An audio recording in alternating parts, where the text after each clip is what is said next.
الحمد لله رب العالمين والصلاة والسلام على رسوله الكريم. اما بعد، سؤال آمده است که با اون چیزهایی که روغن و یا خون و یا استخوان و یا معده خوک همراه کرده شده است، خواه از ماده غذایی باشد خواه از غیر غذایی، آیا استفاده کردنش جایز است یا نیست؟ بارک الله فیکم. در حقیقت فهمیدن این مسائل به هر یک مسلمان ضرور است، چرا که الله سبحانه و تعالی من و شما را امر کرد که از چیزهای طیبات و حلال بخوریم و امر نموده است.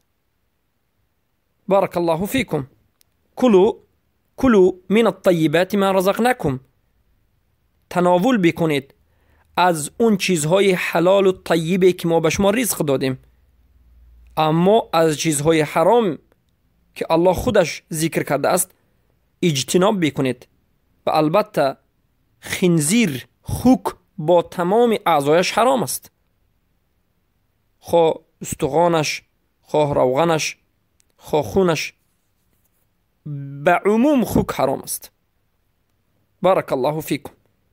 اما امروز در حقیقت بعضی از چیزها به مانند شکلات ها، به مانند بعضی از قندها، شیرینی ها هست که ژلاتینی خوک، روغن خوک همراه کرده استفاده برده می شود، یا که در بعضی از نمودی خمیره دندانشویی، به زبان روسی زبنه پست میگن خمیره دندانشویی، و در بعضی از نمودی غذاها، حتی در بعضی از نمودی شیر، یا که شیرهایی که مصنع می سازد، یا که سیر و غیره، یا که در بعضی از نوشابه ها به مانند پیپسی یا کولا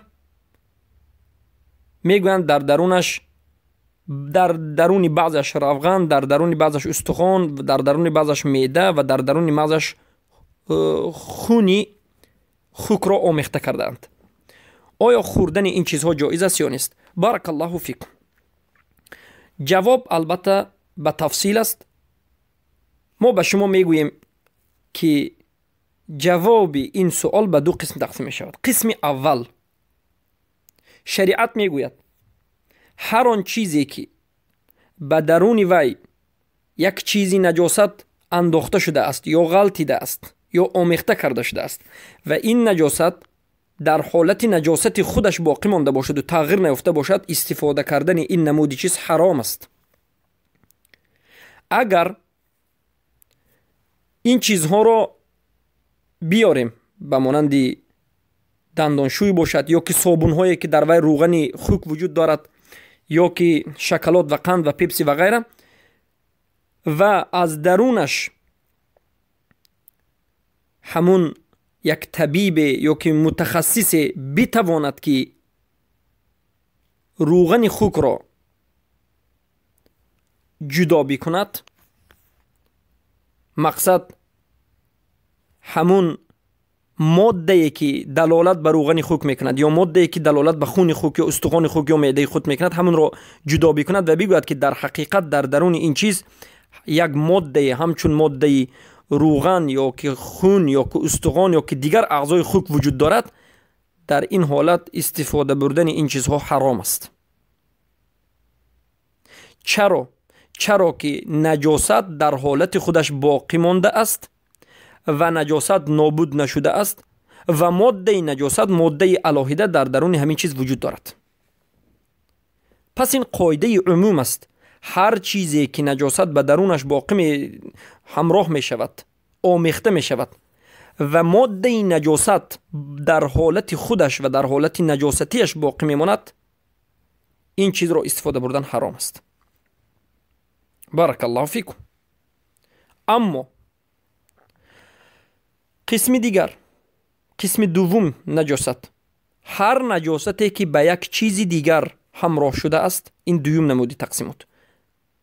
تقسیم دوم یا که قسم دوم از تقسیم کردیم، قسم اول رو بیان کردیم. قسم دوم، هر نجاستی که به چیزی حلال مباح آمیخته شده است، اما بعد از آمیخته شدن حالت نجاستی خود را نابود کرده است یا نابود شده است، از نجاست به دیگر ماده تبدیل یافته است.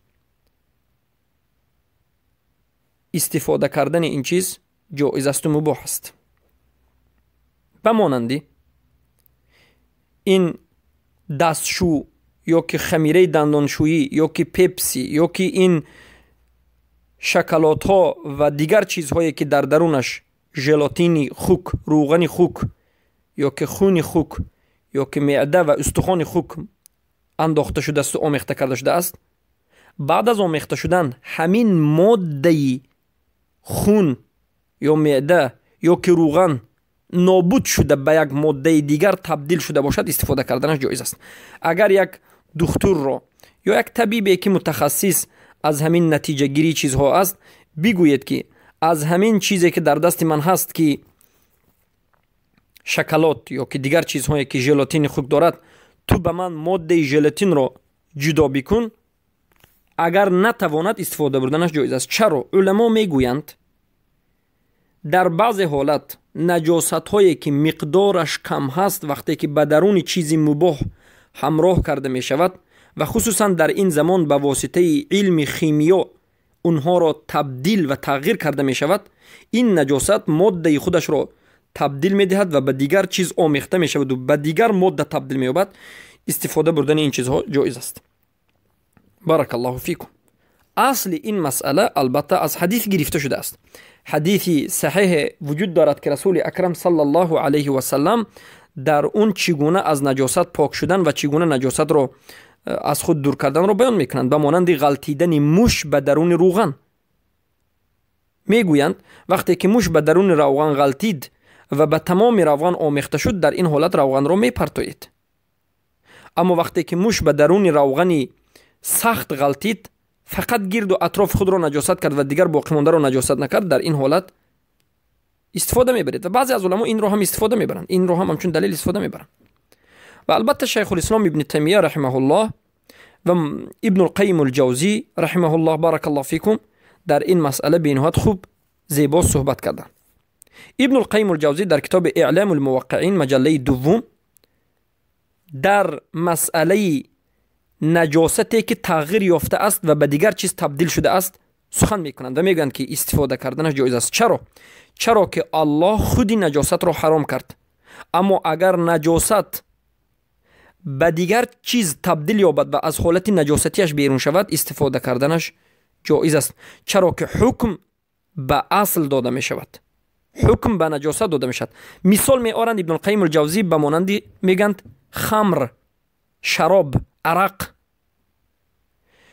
شراب، عرق این چیزی حرام است، اما همین شراب و عرق را یک مدتی دیگر محکم کند و همون انسانهای متخصص باز به حالت خودش بگذارند، همین شراب تبدیل به خل می شود، اکسوز. ما میگیم اکسوز. ببینید همین اکسوز اول عرق می شود و بعد از عرق شراب می شود. البته بعد از شراب بخشش می شود اکسوز، خل.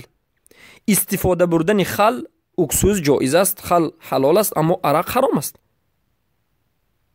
یعنی یک نفر در خانهش عرق بود، همین عرق را به یک طوری معلوم و معین محکم کرد و همین شراب را تبدیل به خل و اکسوز کرد، حلال می شود. پس هر یک چیزی نجاستی که از یک حالت به حالت دیگر تبدیل داده باشد، این البته جایز است و حلال است و مباح است. چخیلی که شراب را به حالت خل گردانیده شد، حلال شد. و البته این یک مثالی به نهایت واضح و خوبی آورده ابن القیم الجوزی در کتاب اعلام الواقعین است و در اونجا چندی مثالی دیگر میارند. و این چنین شیخ الاسلام ابن تیمیه رحمه الله میگویند نجاست به دو قسم چخیلی که ما گفتیم تقسیم میشد. قسمی که در حالت خودش باقی میماند و تغییر نمییابد، این را استفاده کردن حرام است. در حالتی که به درون چیز آمیخته باشد هم حرام است.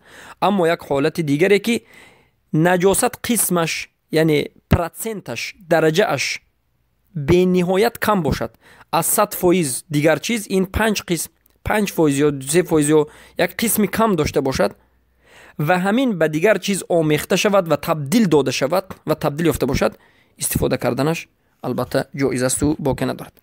پس از این فتوا می براید که مذهب های اهل سنت و الجماعت در این مسئله به دو قسم تقسیم شدند یا که به دو قول اختلاف کردند. مذهب جمهور علما به مانند مذهب ابو حنیفه، یک قول از امام احمد، یک قول از امام مالک میگویند که هر نجاستی که به درون چیز خورنده، طعام یا که غیر خورده شده یا خورده می شده آمیخته شده و تغییر یافته شده باشد و نسبت نجاست کم باشد، استفاده کردنش جایز است و حلال است. و این مذهب جمهور علما است. و مذهب دوم مذهب امام شافعی و یک قول از امام مالک میگویند که هر یک نجاستی که قسمش کم باشد یا زیاد به درون چیز در آمده باشد، تغییر یافته یا تغییر نیافته شده باشد هم حرام است. پس اگر از مذهب امام شافعی نگریم، همه این چیزهایی که ما نامبر کردیم استفاده بردنش حرام است. اما اگر به مذهب جمهور علما شافعی، احمد، امام مالک و اینچنین از علما ابن تیمیه و ابن القیم الجوزی و دیگر بسیاری از علما نظر کنیم، استفاده بردن این چیزهایی که نسبت نجاستش کم است و نجاست به واسطه شیمیایی تغییر داده شده و تبدیل به دیگر چیز شده است، استفاده کردنش جایز است. و قول راجح والله اعلم همین است که علما و مشایخ همین را اختیار کردند، چرا که دلیل در این مسئله ما به شما ذکر کردیم، به مانند تغییر یافتن شراب به خل. شراب در همین حالت خودش تغییر می‌یابد به اکسوز. بارک الله فیکم. پس البته از هر یک چیز شبهناک دور شدن بهترین چیز است. از هر یک چیز شبهناک انسان باید دور بشود.